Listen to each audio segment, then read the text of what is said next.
Assalamualaikum warahmatullahi wabarakatuh.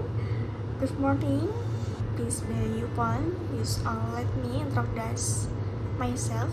My name is Aura Nabila Putri from class 6-4, 1A24. On this happy occasion, I would like to deliver a speech about the new president, Mr. Prabowo Subianto.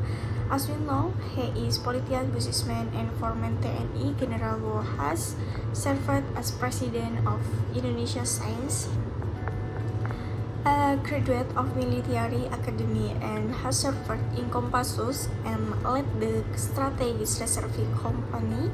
After returning from the military, Prabowo entered the world of politics,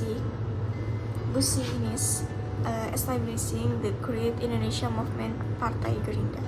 President Prabowo Subianto has several flagship programs to build Indonesia into a modern and ambitious country. Here are some important points from his programs.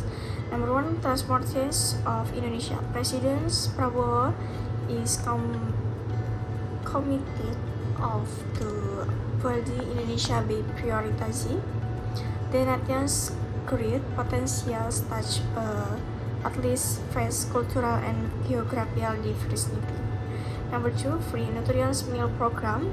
This program aims to cover million children and pregnant women in Indonesia with the hope of improving the quality of human resources. And next, infrastructure development.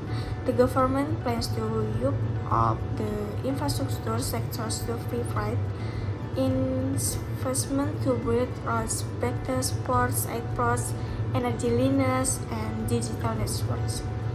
Point 4, digital connectivity. The government has allowed the 6 GHz Wi-Fi spectrum for public use so that every Indonesian can have in the digital economy. Next, that's financial efficiency.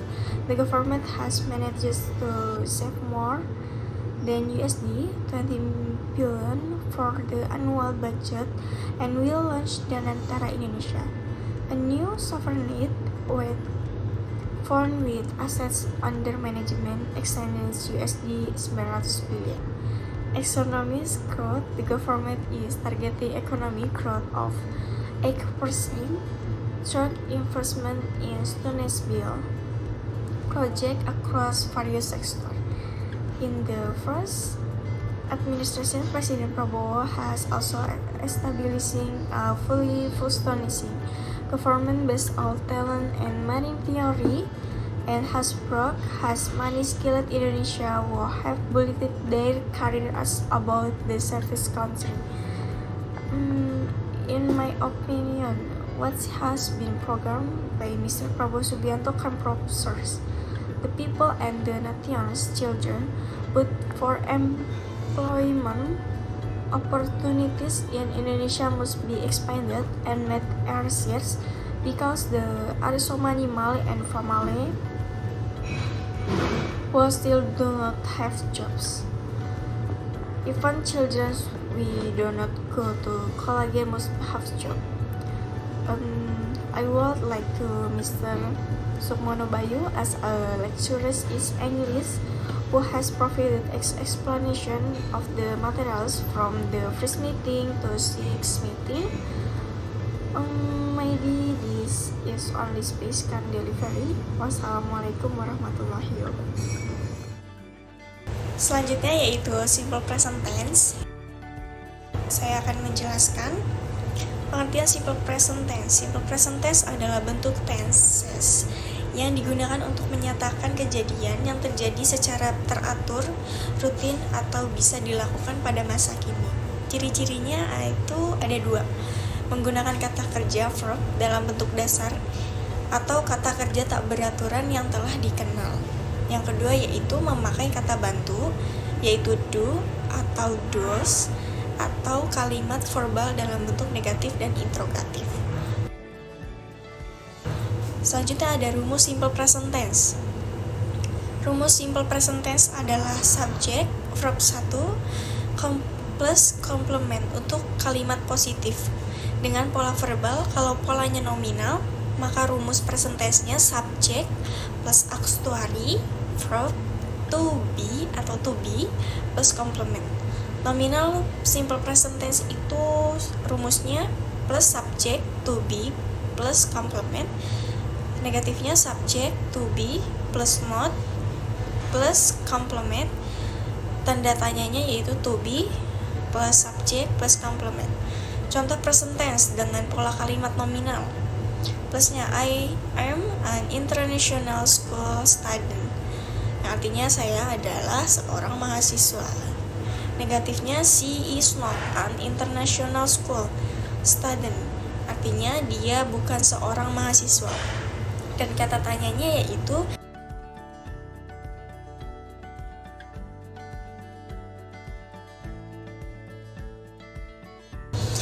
kapan present tense digunakan? Present tense digunakan ketika seseorang hendak mengungkapkan sesuatu peristiwa atau fakta umum yang terjadi saat ini.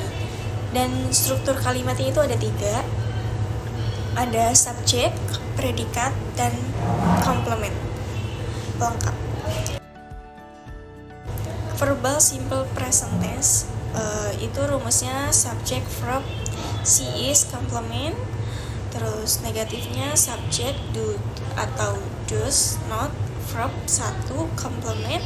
Yang ketiga tanda tanya do atau does subject verb 1 plus complement. Pada kalimat verbal kamu tidak perlu menambahkan to be setelah subject karena yang bertugas menjadi predikat itu verb. Selanjutnya ada kalimat positif simple present tense, yaitu kalimat verbal juga memiliki bentuk positif.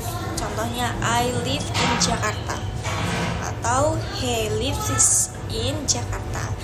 Contoh negatif simple present tense-nya yaitu khusus untuk bagian kalimat negatif dan kalimat tanda tanya maka digunakan do atau does atau do not atau don't. Dan does not menjadi does not. Contoh, I don't live in Bandung. She don't live in Bandung. Kemudian, contoh kalimat simple present tense-nya yang kalimat positif adalah she wants to be a doctor, cause it Grace. They speak English at the office. He likes bananas. They play basketball every morning. Kalimat negatifnya yaitu they don't have any money. Lala does not see Peter in the class. My best friend does not love you. You don't listen to me. California is not United Kingdom. Selanjutnya kalimat tanyanya do they talk a lot? Does he play tennis? Does your father drink coffee? Where does he lunch? Does he ride the motorcycle? Fungsi dan penggunaan simple present tense yaitu yang pertama general truth atau generasi of facts, menjelaskan fakta yang sudah pasti. Yang kedua ada habitual of or daily activities, mengungkapkan sesuatu yang terjadi berulang-ulang. Yang ketiga command of instruction, memberi perintah atau instruksi. Conclusionnya adalah simple present tense is used to express general facts atau truths, habits, or events that occur at this time. Simple present tense is most often used in English because it is used to explain daily activities. Mungkin itu saja yang bisa saya sampaikan. Kurang lebihnya dimohon maaf. Wassalamualaikum warahmatullahi wabarakatuh.